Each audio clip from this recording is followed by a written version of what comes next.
Governor Peter Shumlin is trying to outdo Obama on pardons, but will it happen? It's kind of a last minute layup, we'll call it. So what he did is he put out an actual application on his website for people that are convicted in Vermont of possessing an ounce or less of marijuana. The governor, he's asking these people to go to the website, his website, between now and Christmas, and this was back on like December 8th or something, to apply for a pardon. The offer is only being extended to applicants who do not have violent offenses on their records. I don't know if that meant violent offenses overall in their past or just that were related to that particular incident where that marijuana charge stemmed from. Because a lot of times what happens is the cops will put the marijuana charge in with all the other charges that somebody has in an incident, and then the marijuana is the one that it seems like they end up doing the most time on. Vermont law today, for an ounce or less is the equivalent of a traffic ticket. In 2013, Vermont passed a law decriminalizing small amounts of marijuana. It also created an expungement law allowing people to apply to have their charges and convictions expunged. Now that just means that it wipes it off your record. That doesn't actually get you out of jail if you're in jail, and usually an expunging process takes a long time and costs a lot of money. The governor said this process takes too long and thinks pardoning is the fairest way to right old wrongs. James Pepper, a policy advisor and director of intergovernmental affairs for the governor, believes that as many as 10,000 people are eligible for these pardons. Vermont has a tradition of governors issuing pardons. Shumlin issued 2 in 2013 and 3 in 2015. Before him, Governor Thomas Salmon issued more than 200 pardons on his 4 years in office. Shumlin is for the legalization of recreational marijuana in Vermont when asked.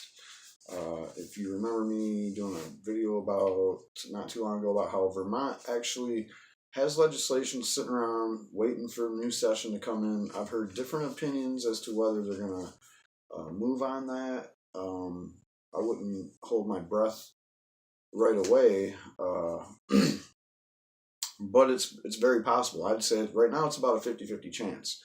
But there's a lot of people in Vermont's government that are saying that they need to work more on the medical marijuana laws that are a little bit restrictive, and it's basically like a hemp kind of thing or something where the medicine is only CBD.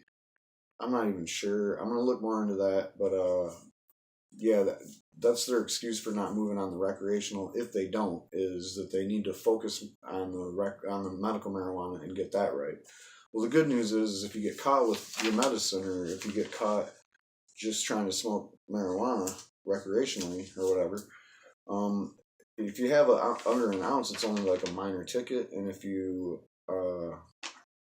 say are in jail right now, you should go to the website and check it out. I mean, it's hard for me to believe that there are 10,000, and I've heard the number could be as high as 17,000 nonviolent marijuana possession offenders in the prison system, whether it be a county jail with up to a year sentence, or whether it be actually in prison with more than a year sentence, and that's their only charge.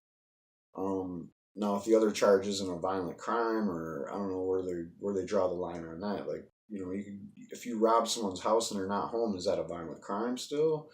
Who knows? Traffic tickets that are, when they ramp it up to misdemeanor 2s or felonies or something, is that considered something that might affect this? So I don't know. There's a lot of people. That's a lot of people. 10 to 17,000. Obama will probably not even get half of that, of either of those numbers on his, clemency or pardons or whatever you want to call that. And that's about all I got on that story. Vermont seems to be leading the way in a lot of these marijuana, kind of like mercy cry, like, oh, we can't just keep doing this over and over again. And let's read some of the outgoing governor Peter Shumlin's quotes about this very topic. So it could have happened in the 60s, 70s, 80s. There are thousands of them, meaning convicted people, of people convicted of minor pot possession. Quote, we've got folks who got charged for an ounce or less of marijuana in a different era when we were running a failed war on drugs. Let's give these folks the opportunity to have a clean record. And that's in the rearview mirror, that's the best part about, that's the one thing that you got to ask yourself about when marijuana becomes legal in different places. Is this a retroactive thing, or did they make some kind of deal with the prison industrial complex to keep people that are already in prison still there? Because I've seen it work both ways now.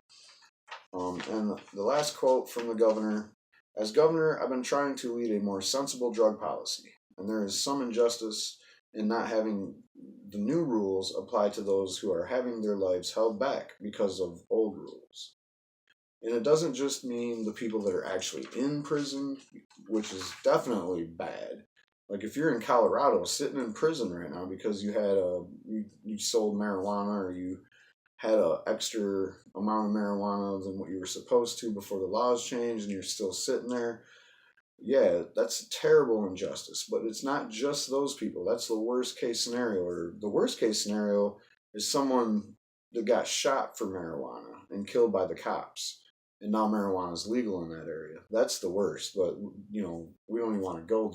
Our brains don't even want to go there anymore and think about that, because it's unbelievable. And when the cops shoot somebody, how many times have they used marijuana to kind of demonize the victim when there wasn't really no other valid reason for this individual to have gotten shot? And so the cop always comes back to marijuana. Oh, marijuana. We got him. We got the marijuana.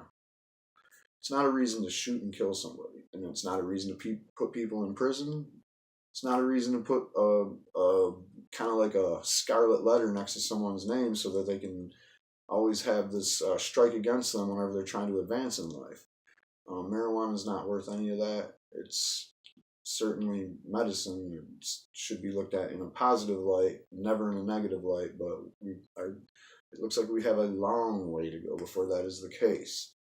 All right, congratulations on that, Vermont and Governor Shumlin.